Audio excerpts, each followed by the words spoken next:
What is going on, everybody? Welcome back to the channel. Aftersound here, bringing you Splinterlands content every single day. We also stream right here on this channel as well as on Twitch, so make sure you come by and say hello. This video is also brought to you by my music, which is available anywhere you stream music under the name Aftersound, and I do have a new song out recently called Don't Forget About Me, the Supernova version, so check it out. Let me know what you think, and I appreciate the support. All right, guys, I had a comment here that I thought would be worth making a video response to, and it's a simple comment from Wolfshire8622 that says, the flywheel can't work without major purchases burning the DEC. Now, what's interesting about this is I actually fundamentally disagree, respectfully disagree with Wolfshire here, but I understand where Wolfshire is coming from because we've only seen it in these two instances, right? So we've only seen the flywheel activate when the Rebellion launch happened and then when the Conclave Arcana launch happened. And one of the reasons that I'm super excited for how the economy is going to interact now that Conclave Arcana is out and once we find like an equilibrium is the simple fact that I do believe that the flywheel can activate and do it in a slow and steady manner. And that's going to be the key difference. Do it in a slow and steady manner throughout the course of Conclave Arcana's, shelf life, right? We'll call it that. The thing is, we had a lot of momentum with Rebellion when it came out. There was a lot of excitement, but the team went through and really did the tough thing, right? They went through and they redesigned a lot of elements within the game. They shut off a lot of faucets for DEC, and because those faucets were getting shut off, many people, including myself, including I'm sure many of you out there, decided to exploit them, right? To squeeze out whatever I can, or whatever you could. And what I'm talking about specifically, at least one of them, is the Gladiator cards, right? I don't remember how many, tens of millions, maybe even hundreds of millions of DEC was minted from the Gladiator burning for DEC before that was switched to merits. But I know that I went through and I was just like, I'm not even using these gold foil Gladiators. I might as well burn them for DEC and buy something else, right? And so there was a ton of DEC that came in, essentially depegging DEC. And whenever DEC gets depegged, that tends to reduce the amount of demand for SPS, right, with this whole flywheel action, because then people will go and buy the DEC, and they'll end up selling the SPS as a reward to get that. So it creates this kind of like death spiral, if you think about it. DEC goes down low enough, and then all of a sudden people are no longer not selling SPS because they receive it as a reward, and then immediately burn it, so there's no sell pressure, but they swap it.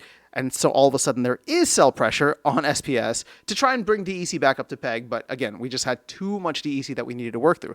On top of that, last year, if you remember, in the middle of last year is when we came out with the Wild Season Pass or Wild Season Permit. That was another one that essentially knocked bots out completely, right? We lost several, thousands, maybe even actually, I don't remember how many exactly, but a decent amount, thousands, maybe even tens of thousands of bot accounts that were in it for just, leeching rewards out of Wild. And so that in itself led to a lot of SPS being sold off, right? We hit our all-time low, I think last summer of like 0.0042, whatever it was.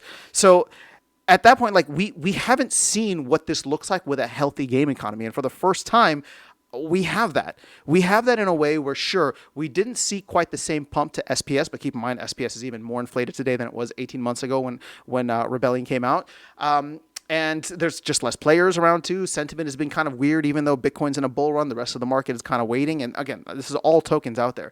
So in order to kind of respond to Wolfshire here, I do think that the flywheel can work, and I'm actually more excited for it to work. If you've been watching these videos, been tuning into live streams for the past however long, I'm more excited for it to work in a slow and steady manner during the lifetime or the shelf life of a major set like Conclave Arcana or any set, right, in the future. The idea being that we don't succumb to the pump and dump kind of nature of the rest of crypto. This can be a game where it's just like as more and more players come in, or as we decide to go and spend money on packs, and there are packs being purchased every day, which is cool.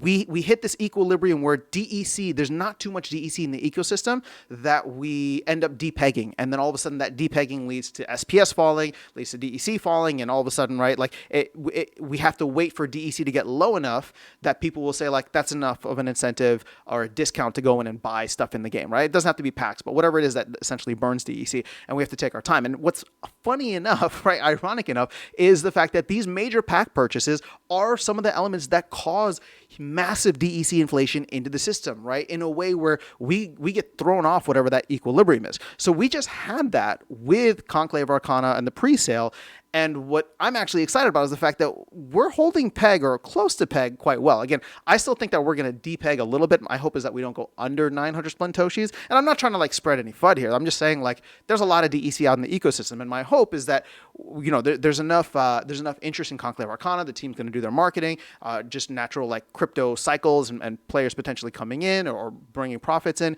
We'll keep that DEC up and close to peg. Therefore, we continue to burn SPS whenever we need DEC rather than sell it, right? So I do think that the flywheel can work. And like I said, I'm more excited and more anticipating for it to work in a way where it's slow and steady over the next 18 months. Now, obviously, I'm going to be the last person to complain, right? If all of a sudden, 10,000 new players come in and SPS does X's, right? Like just does multiples above because we just see a massive like influx of people similar to 2021.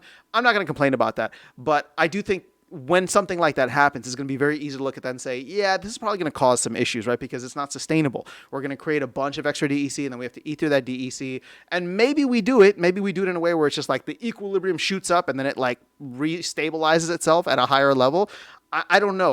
We haven't seen that yet, right? We just haven't seen that yet. But if it does happen, that's cool. If it doesn't, I wouldn't be surprised. And at that point, I would say, okay, this doesn't seem sustainable. But on the whole, the flywheel working at a slow and steady pace with a gradual increase of both the amount of SPS, both like the DEC being consumed, right? Either getting locked up in the DAO or burned because new players are coming in, and the slow and steady rise of hopefully SPS as there's less and less out there, less and less being emitted, less and less, that's actually being burned for DEC because it's slowly rising up in price.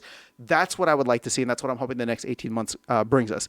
So it'll either be that, or maybe we'll get that massive pump and dump if there's a massive, influx of players, or who knows. The worst case scenario could always be the worst case scenario, which I won't get into here. But that's all I have for you guys in this video. Just wanted to kind of respond to that with Wolfshire. And again, it just got me thinking because I'm like, actually, no, the flywheel can work in without like major purchases, and that's the most excited that I'll be if we can see it operate in that manner, because then we'll know. And I'll close out on this.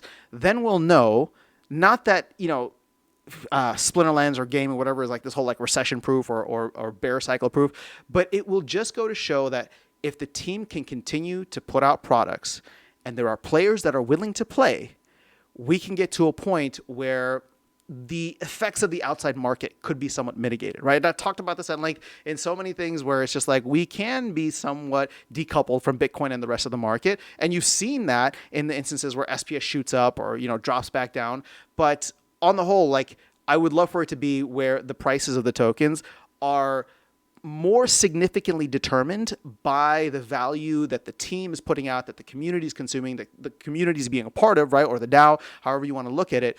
And that would signal a much healthier product and a much healthier project and environment, in my opinion. And that's where I'm hoping that we can get to. So that is all I have for you guys in this video. Let me know your thoughts in the comments below. Otherwise, I'll catch you all in the next one and see you around the game. Take care.